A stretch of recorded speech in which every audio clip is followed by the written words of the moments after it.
А он на бруствере окопа ловил кузнечика в ладонь.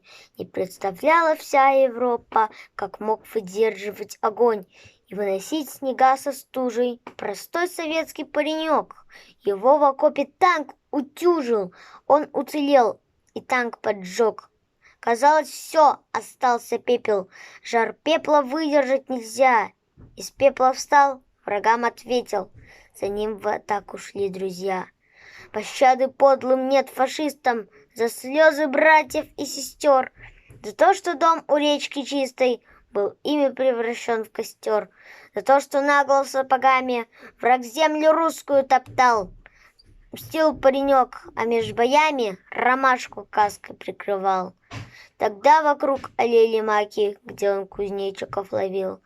Возле Днепра погиб в атаке за то, что родину любил.